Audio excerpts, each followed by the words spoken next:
মাদ্রাসা থেকে দুপুরে ভাত খাইতে বাড়িতে আসলে কি করি আমি, চলেন ভিডিওটা শেয়ার করি। আসসালামু আলাইকুম, সবার কি অবস্থা? আশা করি সবাই ভালো আছেন। মাদ্রাসা থেকে দুপুরে ভাত খাইতে বাড়িতে আসলেই সর্বপ্রথম আমার কাজ হলো আলিয়া মাদ্রাসায় বই পড়া।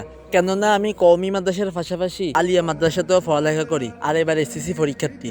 তো সবাই দোয়া করবেন যেন কোনো মতে এসএসসি পরীক্ষাটা দিতে পারি। তারপর ভাত খেয়ে চলে যায় আমাদের পেয়ারা বাগানের দিকে, সেখান থেকে কয়েকটা পেয়ারা নিয়ে চলে যায় আমাদের খেলার মাঠের দিকে। তারপর খেলোয়াড় এক এক করে সবাইকে ডাক দিয়ে আনি, কারণ তারা হলো বিশ্বমানের খেলোয়াড়।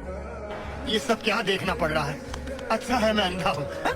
তো আমার সামনে উপস্থিত আছে আঙ্কারা নেইমার, কুষ্টিয়া রোনালদো, বিশ্বমানের গোলকিপার অ্যালোয়সন ফ্যাকার। তো আপনারা কি ভাবছেন যে আমরা এই কয়জনেই, আমাদের স্কোয়াডে কোনো বিদেশি খেলোয়াড় নাই? তাহলে ভুল ভাবছেন।